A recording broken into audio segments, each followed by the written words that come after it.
A Carmo Colomina, es investigadora de CIDOB. Carmo, muchísimas gracias por acompañarnos estos minutos. Hola, buenas tardes, muchas gracias.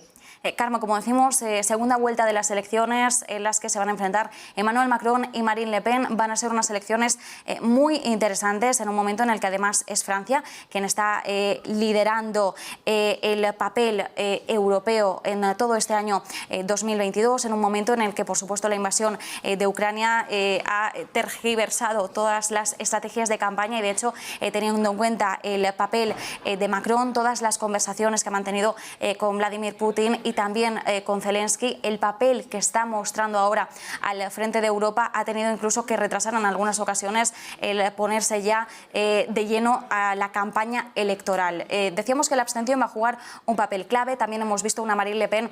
que se ha mantenido quizás menos polarizada que en anteriores ocasiones, pero sobre todo insistiendo en la merma de capacidad adquisitiva, de poder adquisitivo de los ciudadanos en medio de las presiones inflacionistas.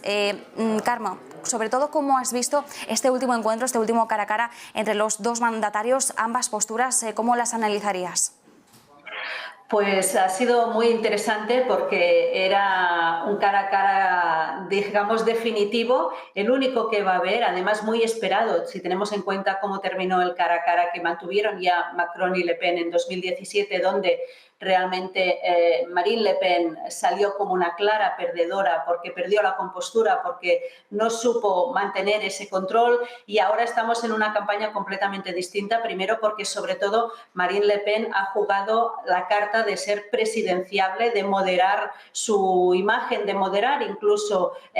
su partido, aunque el programa no sea tan moderado como ella pretende, y era esa una de las claves precisamente del debate de ayer, cómo Marine Le Pen conseguiría mantener la calma, cómo conseguiría mantener también esta imagen de presidenciable que se ha ido labrando en estos últimos meses, y por parte de Emmanuel Macron, que ya conoce bien los temas en debate. Su máximo reto, digamos, era cómo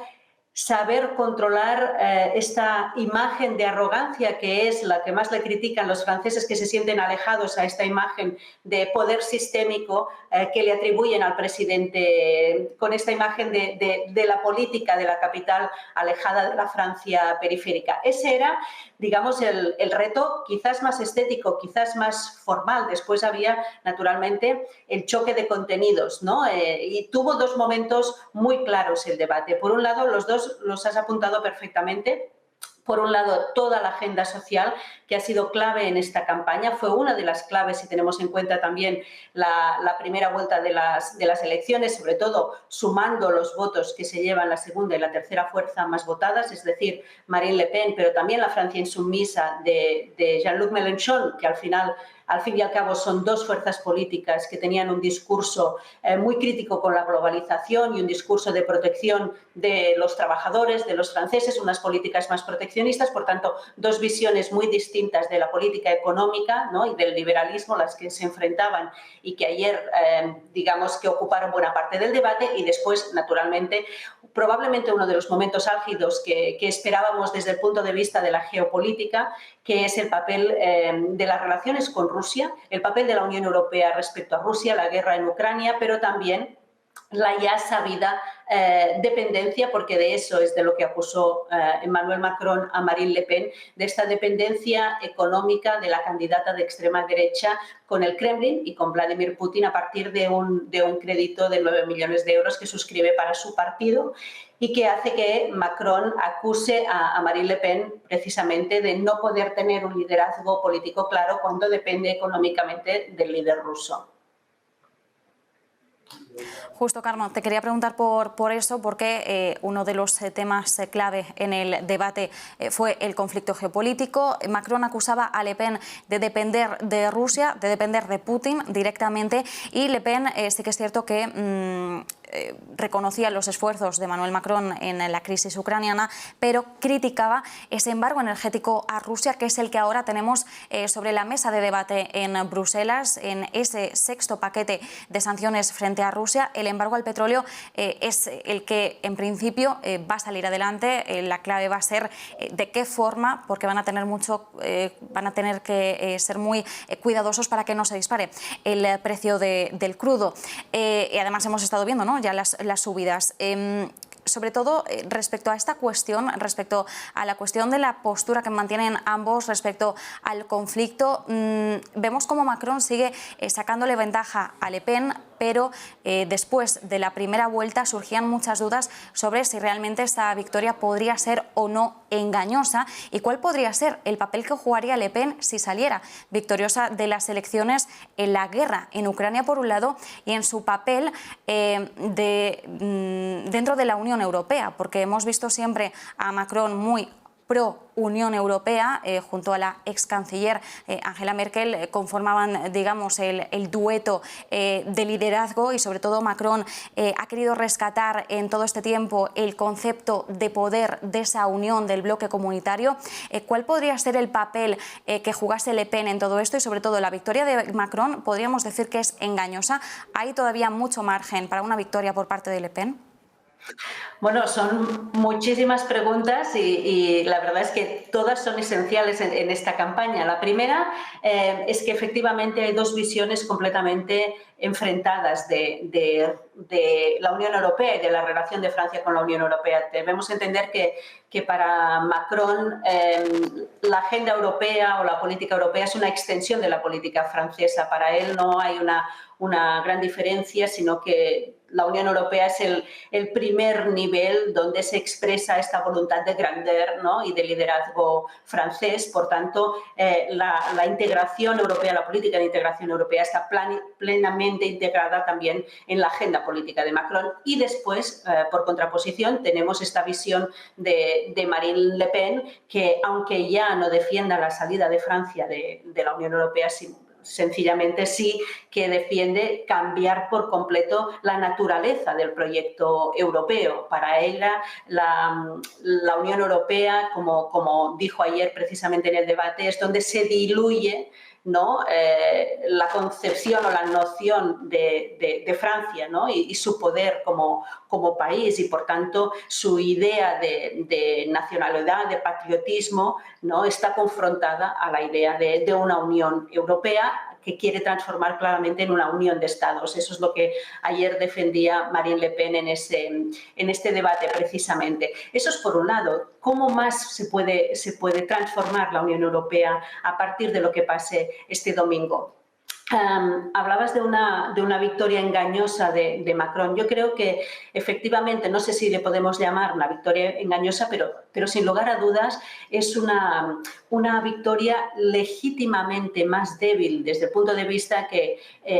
la victoria de Macron siempre será la victoria del mal menor, ¿no?, frente a una posible victoria de la extrema derecha, y que eso hace que se movilice el voto a la contra y no tanto el voto de apoyo específico al presidente. Y eso hace que el liderazgo de Macron, a pesar de que en las encuestas salga y el 24 gane, pues siempre tendrá esta sombra, no de duda, porque habrá ganado electoralmente, pero sí de un apoyo mucho más débil del que probablemente correspondería en otro escenario político. ¿Y eso cómo afecta la Unión Europea? Pues, a ver, de momento estamos en un momento clave para la Unión Europea, no solo por el conflicto con Rusia, ¿no?, y la guerra en Ucrania, pero también porque veníamos precisamente de la Unión Europea post-pandemia, donde estaban en marcha todavía reformas muy importantes, una transición ecológica, una transición digital que tiene que garantizar la Unión Europea, que no traerá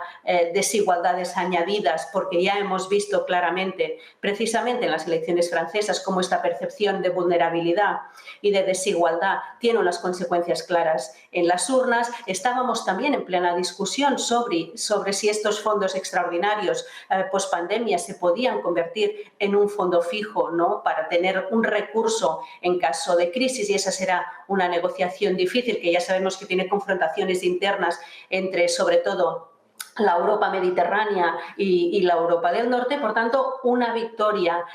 contundente el domingo de Emmanuel Macron refuerza esta idea del eje franco-alemán, de esta necesidad de reformas continuada en la Unión Europea, pero a la vez también un buen resultado de Marine Le Pen, porque no nos engañemos, eso también lo dicen las encuestas, a pesar de perder el domingo,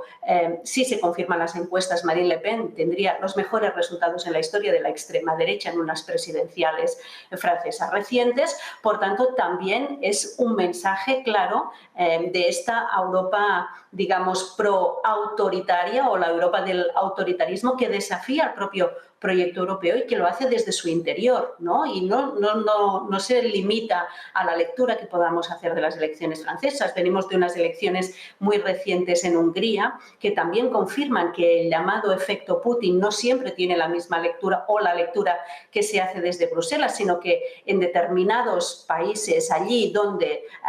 líderes supuestamente fuertes, ¿no?, que han sabido vender precisamente su buena relación con Vladimir Putin como una garantía de estabilidad y de seguridad en un momento de incerteza, ¿no?, y en un momento de conflicto bélico, pues no ha tenido consecuencias para Víctor Orbán en las urnas, al contrario. Así que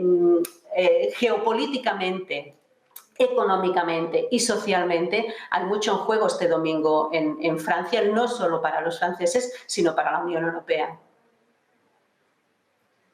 Mucho en juego este domingo y, como recalcabas, Carme, no solo para Francia, para toda la Unión Europea, teniendo en cuenta el papel tan polarizado que presentan ambos candidatos respecto a su visión del bloque comunitario.